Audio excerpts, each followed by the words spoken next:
Three categories of people I will be against them in the day of judgment. তিন শ্রেণীর লোক কিয়ামতের দিন তারা ছাড় পাবে না। আল্লাহ বলেন আমি নিজেই তাদের বিরুদ্ধে মামলা দায়ের করব। এর মধ্যে সাইয়েদনা মারিয়াম আলাইহিস সালাম, যার নামে আল্লাহ তাআলা কোরআনে একটা সূরা দিলেন। উনি পৃথিবীতে এমন একজন মহিয়সী নারী, যেই নারীর গর্ভে, যেই নারীর পেটের ভেতরে স্বামীর স্পর্শ ছাড়া সন্তান দিয়েছে কে? সাইয়েদনা ঈসা আলাইহিস সালাম পেটে আসলেন। মারিয়াম আলাইহিস সালাম লজ্জা পেলেন। হায় হায়, কেমন করে এলাকাবাসীদের কাছে আমি আমার মুখ দেখাবো? বিয়ে করি নাই, স্বামী নাই, বিয়ে হয় নাই, স্বামী নাই, কিন্তু পেটে সন্তান চলে এসেছে। হায় হায়, এলাকায় কেমনে মুখ দেখাবো? লজ্জায় পড়ে মারিয়াম আলাইহিস সালাম এলাকা থেকে চলে গেলেন। কি অবাক করে কাণ্ড! বাচ্চা ভূমিষ্ঠ হওয়ার জন্য, বড় হওয়ার জন্য 6 মাস 7 মাস লাগে নাই, পেটে বাচ্চা আসার সাথে সাথে বাচ্চাটারে বড় করে দিয়েছে কে? সাইয়েদাতুনা মারিয়াম আলাইহিস সালাম এবার বসে পড়লেন, বুঝতে আরম্ভ করলেন প্রেগন্যান্সির পেইন উঠেছে।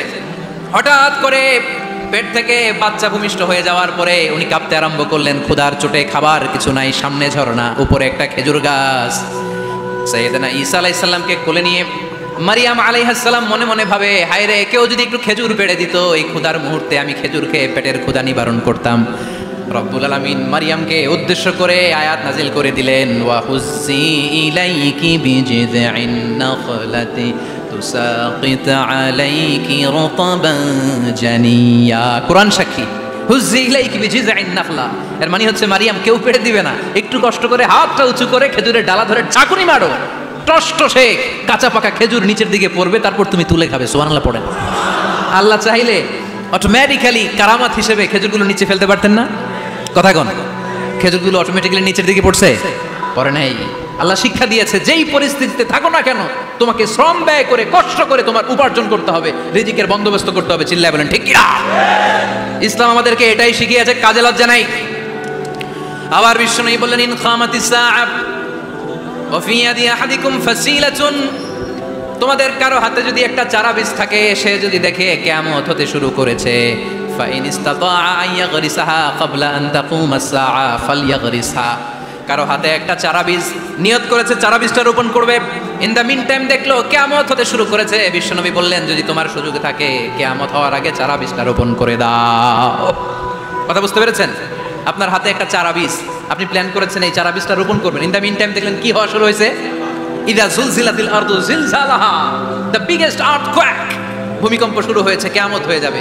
বিশ্বনবী বললেন, কিয়ামত হইতেছে ওদিকে, আর তোমার হাতে যদি চারা বীজ থাকে, দেরি করো না, কিয়ামত তোমার কাছ পর্যন্ত আসার আগে সুযোগ পেলে চারা বীজটা রোপণ করে দাও। ইসলাম শিখিয়েছে শেষ নিঃশ্বাস পর্যন্ত তোমাকে লড়ে যেতে হবে। এই পৃথিবীতে কেউ কাউকে জায়গা করে দেয় না, জায়গা করে নিতে হবে। এই পৃথিবীটা, the life is not a bed of roses, এটা ফুল বিছানো কোনো ফুল সজ্জা নয়, এটা কণ্টকাকীর্ণ। কেউ আপনার স্পেস করে দিবে না, কেউ আপনাকে সুযোগ করে দিবে না, কেউ আপনার জায়গা করে দিবে না, বরং আপনি জায়গা করে নিলে টাইনা নিচে নামাবে। কথা বলেন? এজন্য কখনো অলসতাকে স্থান দেয়া যাবে। রাসূল বাত্তালি দুক্কানু শয়তান, অলস মস্তিষ্ক শয়তানের আড্ডা। অলস যদি কেউ থাকে, এটাতে টেনে বেঁধে কাজে নামাবেন, পারা যাবে? আলহামদুলিল্লাহ, মুমিনের জীবনে কোনো অলসতা নেই। অলস হয় মুনাফিকরা। অলস হয় কারা? চিল্লায় বলতে হবে। মুমিনরা অলস হয়? অলস হয় কারা? এজন্য কোরআনে আল্লাহ একথাও বলে দিলেন, ওয়া ইযা কামু ইলাস সালাতি কামু কুসালা ইউরাউনান নাসা ওয়ালা ইয়াযকুরুনাল্লাহা ইল্লা কালিলা। সুবহানাল্লাহ পড়েন। মুনাফিকরা যখন মানুষকে দেখানোর জন্য নামাজে যায়, ওই নামাজে তাদের ইখলাস নাই, ওই নামাজের ভেতরে তাদের কোনো খুশু খুদু নাই, ওই নামাজের ভেতরে আছে শুধু অলসতা। ওই নামাজে কি আছে? কিন্তু আমরা যখন নামাজে যাই, আমাদের অলসতা আছে? আমরা নামাজ পড়লে আমাদের হৃদয়টারে সজীব করে দেয় কে? আমরা উযু করলে আমাদের মনটাকে চাঙ্গা করে দেয় কে? আমরা মসজিদে ঢুকলে হৃদয়টাকে প্রাণবন্ত করে দেয় কে? মুমিন তো নামাজে গেলে চাঙ্গা হয়, মুমিন উযু করলে চাঙ্গা হয়। বিষ্ণু ঈসা ইসলাম বললেন, ইয়াকিদু শাইতানু আলা কাফিয়াতি রাসি আহাদিকুম ইদা নাম। খেয়াল করে শুনবেন লক্ষ্মীপুরের ভাইরা, চমৎকার একটা হাদিস। আমরা যখন ঘুমোতে যাই, শয়তান আমাদের প্রত্যেকের মাথার পিছনে 3টা অলসতার গিট মারে। কয়টা? আওয়াজ করে বলেন। 3টা অলসতার গিট মারে। ইয়াকিদু শাইতানু আলা কাফিয়াতি রাসি আহাদিকুম সালাসা উকাব। 3টা গিট মারে যখন আমরা ঘুমোতে যাই। অলসতার 3টা গিট মেরে আমাদের কানের সামনে এসে ফিসফিস করে মন্ত্র পড়তে থাকে, আলাইসা লাইলুন তাওয়িলুন ফারকুদ আলাইসা লাইলুন তাওয়িলুন ফারকুদ, বিশাল লম্বা রাত, ঘুমাও, অনেক সময় আছে, ঘুমাও। রাত 5টা বেজে যাচ্ছে, তাহাজ্জুদের সময় শেষ হয়ে যাচ্ছে, তখনও শয়তান বলে রাত অনেক লম্বা, ঘুমাও। ফজরের সময় পার হয়ে যাচ্ছে, সূর্য উঠে যাচ্ছে, শয়তান বলে আলাইসা লাইলুন তাওয়িলুন ফারকুদ, এখনো অনেক সময় আছে, লম্বা লম্বা লম্বা চৌড়া রাত পড়ে আছে, তুমি ঘুমাও। বিশ্বনবী বললেন ফাইন ইস্তাইকাযা ওয়া যাকারাল্লাহ ইনহাল্লাত উকদা, আমার উম্মতের কেউ যখন ঘুম থেকে জেগে ঘুম থেকে ওঠার দোয়া পড়া শুরু করে দেয়, অলসতার প্রথম গিটটা সাথে সাথে খুলে দেয় কে? আপনি ঘুম থেকে উঠেই যখন ঘুম থেকে ওঠার দোয়া পড়বেন, আপনার অলসতার প্রথম গিট খুলে দেয় কে? ঘুম থেকে ওঠার দোয়াটা কি? আলহামদুলিল্লাহিল্লাযী আহইয়ানা বা'দামা আমাতানা ওয়া ইলাইহিন নুশুর, প্রশংসা সে আল্লাহ যে আল্লাহ আমাদেরকে লম্বা একটা ঘুম শেষে, মৃত্যু শেষে আমাদেরকে ঘুম থেকে উঠালেন। এই দোয়াটা পড়ার সাথে সাথে শয়তান যে 3টা গিট মারছে, ওই 3টার একটা খুলে দেয় কে?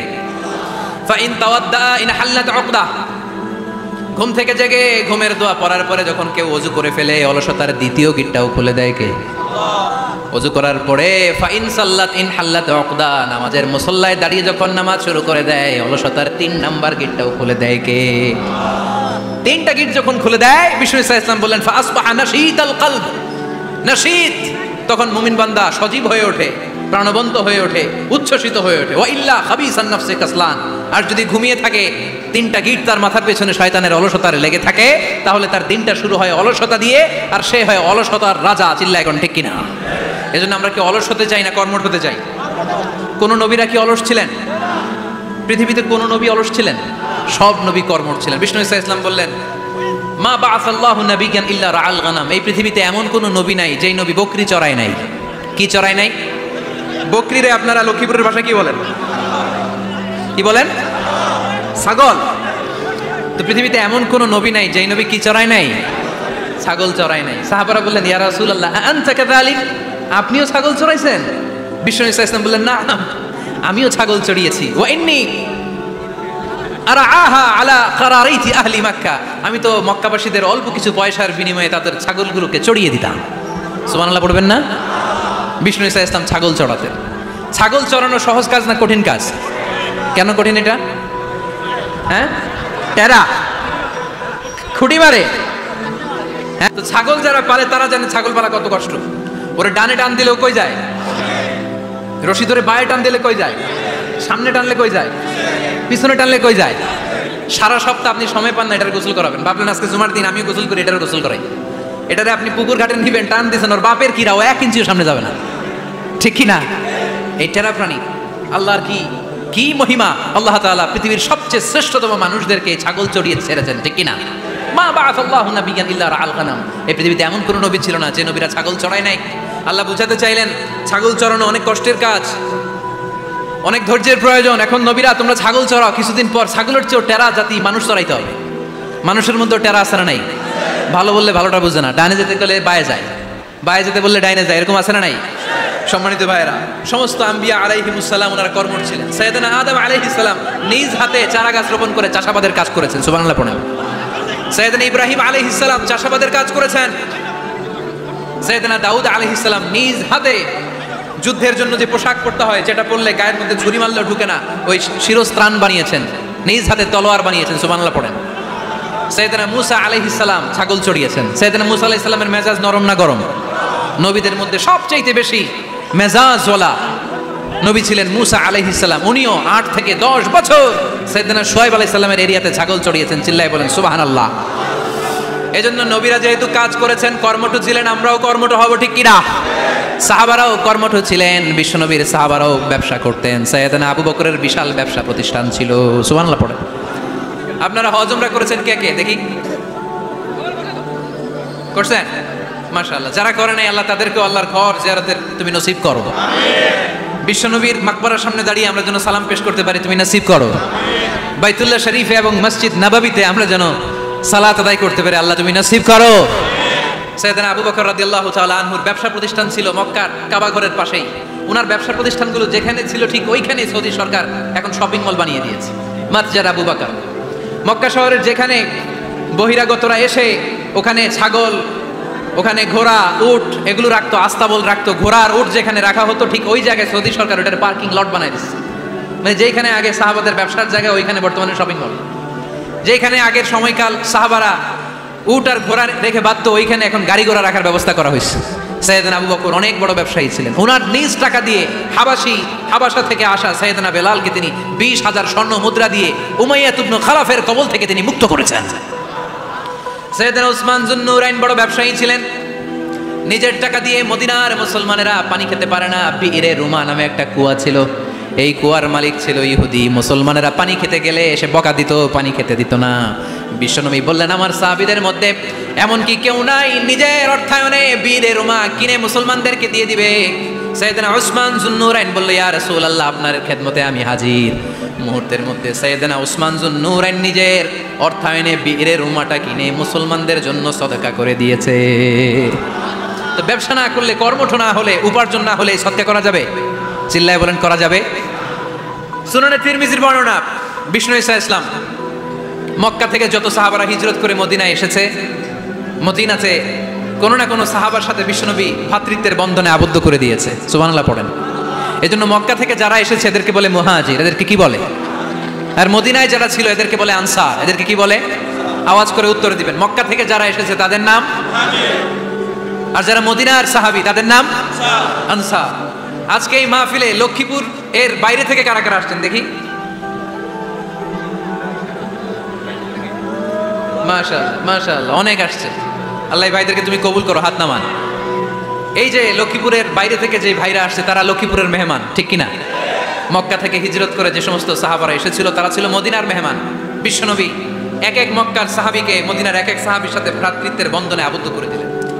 আব্দুর রহমান ইবনে আউফ রাদিয়াল্লাহু তাআলা আনহু, ওনার সাথে ভ্রাতৃত্বের বন্ধনে যে সাহাবীকে বিশ্বনবী আবদ্ধ করে দিলেন ওনার নাম হচ্ছে সাদ ইবনে রাবিয়া। কি নাম? মদিনার অনেক বড় ব্যবসায়ী। বিশ্বনবী বললেন, ও আব্দুর রহমান ইবনে আউফ, সম্পদ ছেড়ে দিয়ে, পরিবার ছেড়ে দিয়ে, স্থাবর সব ছেড়ে দিয়ে আল্লাহ রাসূলের ভালোবাসায় মক্কা থেকে মদিনায় এসেছো। মদিনায় তোমার চিন্তা নাই, সাদ ইবনে রবিকে আমি তোমার ভাই বানিয়ে দিলাম।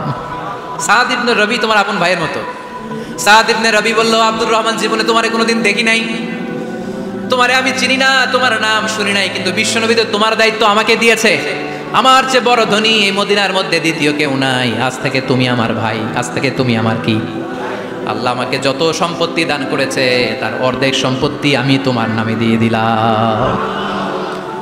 ও আব্দুর রহমান ইবনে আউফ, শুধু তাই নয়, রব্বুল আলামিন আমাকে 2জন স্ত্রী দিয়েছে। কয়জন? তুমি দেখো আমার কোন স্ত্রীকে তোমার বেশি ভালো লাগে, যার নাম তুমি বলবে সাথে সাথে আমি তারে তালাক দিয়ে দিব। তার ইদ্যত পালন শেষে তুমি তাকে বিয়ে করে তোমার সাথে নিয়ে যাবা। সুবহানাল্লাহ পড়ে। কারণ বিশ্বনবী তোমার দায়িত্ব আমার কাছে দিয়েছে, তুমি আমার ভাই, আমি মদিনার সবচেয়ে বড় ধনী, আমার অর্ধেক সম্পদ আমি তোমারে দিয়ে দিব। আমার 2 স্ত্রীর 1 স্ত্রীকে তোমারে দিয়ে দিব। সাইয়েদনা আব্দুর রহমান ইবনে আউফ এই কথা শুনে অবাক হলেন। অবাক হয়ে উনিও এক অবাক কথা বললেন। উনি বললেন, লা হাজাতা লি ফি ইয়া আখি, ও আমার প্রাণের ভাই, তোমার কথা শুনে আমার হৃদয়টা ভরে গিয়েছে, কিন্তু তোমার সম্পদেরও দরকার আমার নাই, তোমার স্ত্রীরও দরকার আমার নাই। বারাকাল্লাহু ফি মালিক ওয়া লি আহলিক, আল্লাহ তোমার মালেও বরকত দেখ, তোমার সম্পদেও বরকত দেখ। তুমি শুধু একটু কষ্ট করবা। কি কষ্ট? দুল্লানি আলা সুক, show me the way to the market. তুমি মদিনায় কোনো মার্কেট আছে কিনা, শপিং মল আছে কিনা, ব্যবসা প্রতিষ্ঠান আছে কিনা আমারে দেখায় দাও। সুবহানাল্লাহ পড়ে। আমরা হইলে কি করতাম? লক্ষ্মীপুরে যারা আসছে এদের একজন যদি বলা হয়, ভাই আপনি এখন থেকে লক্ষ্মীপুরের ভাই, আমার অর্ধেক সম্পদ আপনারা দিয়ে দেবে, কি করবে? পায়ের উপর পা তুলে খাবে আর বলবে কি আনন্দ আকাশে বাতাসে, ঠিক কিনা? এরপর যদি বলি, ভাই আমার 2 বউ যেটারে সুন্দর লাগে বলেন তালাক দিয়ে দেই, নিয়ে যান, কি বলবে? কি আনন্দ আকাশে বাতাস। আল্লাহ রাসূলের সাহাবী আব্দুর রহমান ইবনে আউফ বললেন, লা হাজাতা লি ফি, আমার দরকার নাই। দুল্লানি আলা সুক, just show me the way to market, এখানে মার্কেট কই আছে দেখায় দাও। অবাক হয়ে গেলেন সাদ বিন রবি, বললেন, ও আব্দুর রহমান ইবনে আউফ, ঠিক আছে তুমি যদি নিতে না চাও তোমারে আমি জোর জবরদস্তি করব না। শুনে রাখো, মদিনাতে ইহুদিদের কয়নুকার একটা বাজার আছে। এই কথা বলার সাথে সাথে আব্দুর রহমান ইবনে আউফ চলে গেলেন। এর পরের দিন অল্প কিছু পনির আর ঘি দিয়ে ব্যবসা শুরু করলেন। পনির আর ঘিয়ের ব্যবসা করতে করতে করতে করতে ব্যবসায় তিনি এত লাভ করলেন, উনি বললেন, আমি যদি কখনো মদিনার বালুর মধ্যে হাত দিতাম ওই বালুটারও সোনা বানায় দিত কে? দুল্লানি আলা সুক। লক্ষ্মীপুরের কর্মঠ যুবক ভাইরা, এই আব্দুর রহমান ইবনে আউফ আমাদের প্রেরণা। উনি অন্যের ঘাড়ে পাড়া দিয়ে খেতে চায় নাই, আরেকজনের উপর ডিপেন্ডেন্ট বা নির্ভরশীল হতে চায় নাই। তিনি স্বাবলম্বী হওয়ার শিক্ষা লেসেন কিয়ামত পর্যন্ত গোটা বিশ্বের যুবকদের জন্য রেখে গিয়েছে। চিল্লায় বলো ঠিক কিনা? দুল্লানি আলা সুক, show me the way to market. Market কোথায় দেখাও। পনির আর ঘি নিয়ে ব্যবসা করতে করতে কয়েক মাসের ব্যবধানে ইতিহাস সাক্ষী সাইয়েদনা আব্দুর রহমান ইবনে আউফ মদিনার বিশাল বড় বিজনেস ম্যাগনেটে পরিণত হয়ে গেলেন। চিল্লায় পড়েন আল্লাহু আকবার। এজন্য ব্যবসার ভিতরে বরকত ঢুকিয়ে দিয়েছে কে? বিষ্ণুই বললেন আত-তাজিরা সাদুকাল আমিন মা'আন নাবিয়্যিন ওয়াস সিদ্দীকিন ওয়াশ শুহাদাই ওয়াস সালিহিন। আমানতদার ব্যবসায়ী তারা সাধারণ কোনো মানুষ নয়, কিয়ামতের দিন নবীদের সাথে হাসর হয়ে যাবে। আপনারা যারা ব্যবসা করেন, এটা সাধারণ বিষয় নয়। বিষ্ণু ইসলাম নিজেও ব্যবসায়ী ছিলেন।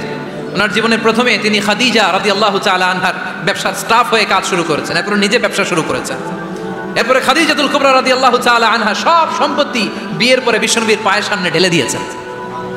বললেন, ইয়া রাসূলুল্লাহ, এই সম্পদ আমি আপনাকে দিয়ে দিলাম, আপনি ইচ্ছামতো দিনের প্রয়োজনে খরচ করেন। সুবহানাল্লাহ পড়েন।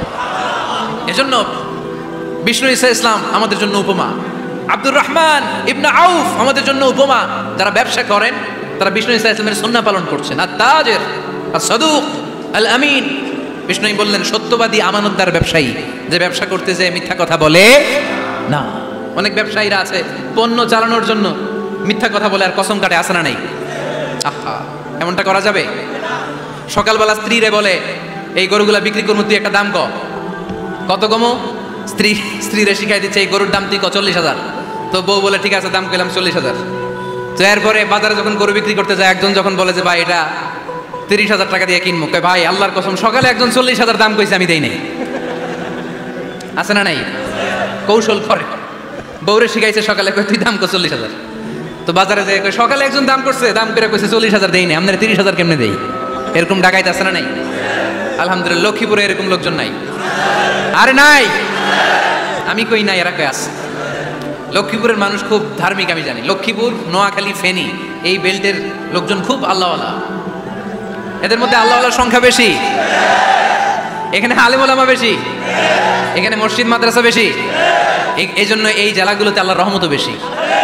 আল্লাহ তুমি এই জেলার ছেলেপেলাদেরকে, এই জেলার লোকদেরকে তুমি কবুল করো, মা বোনদেরকে তুমি কবুল করো।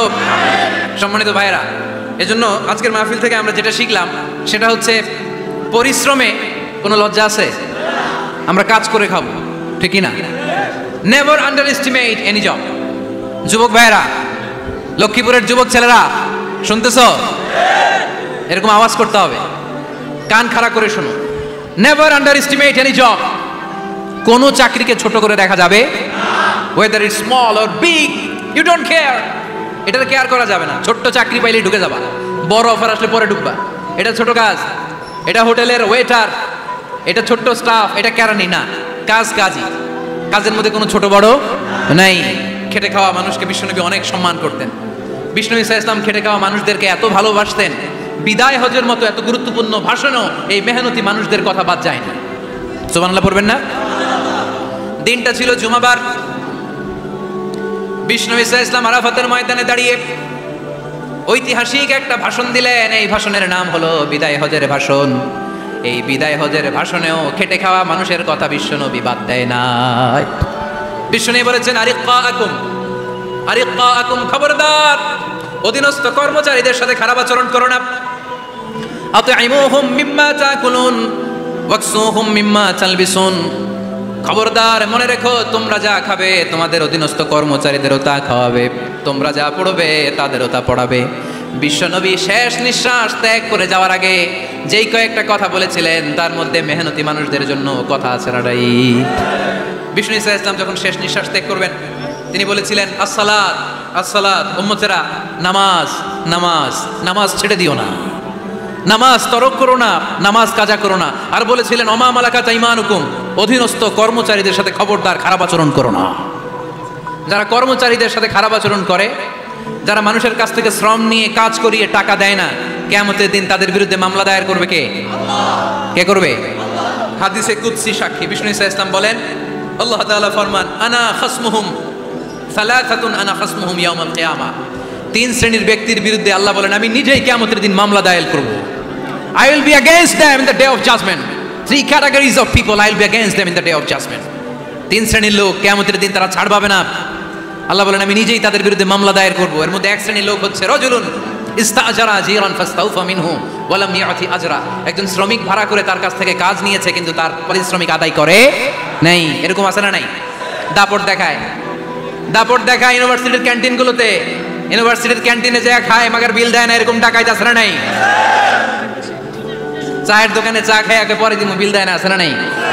দোকানে যে পণ্য কিনে বিল দেয় না পরে দিমু, আছে না নাই? কিয়ামতের দিন আল্লাহ তোর এই মাস্তানি ছুটাবে, চিল্লা এখন ঠিক কিনা? আনা খাসমুহুম, আমি নিজেই তাদের বিরুদ্ধে মামলা দায়ের করব। কথাটা কার? এজন্য বিশ্বনবী বললেন, খবরদার, মেহনতি মানুষ, খেটে খাওয়া মানুষ, এদের দোয়া কবুল হয়ে যায়। আতুল আজিরা আজরাহু ক্বাবলা আন ইয়াজিফা আরাকুহু, খবরদার, বিশ্বনবী বললেন শ্রমিকের ঘাম শুকিয়ে যাওয়ার আগে তাদের পারিশ্রমিক মিটিয়ে দাও। বিশ্বনবীর বিখ্যাত হাদিস, আতুল আজিরা আজরাহু ক্বাবলা আন ইয়াজিফা আরাকুহু, শ্রমিকের ঘাম মাটিতে লাগার আগে, শুকিয়ে যাওয়ার আগে তাদের পারিশ্রমিক মিটিয়ে দাও, কেননা তারা যদি বদদোয়া করে তোমার জীবনকে জাহান্নাম বানিয়ে দিবে কে? বিষ্ণু ইসলাম সব সময় খেটে খাওয়া মানুষদেরকে আগলে রাখতেন।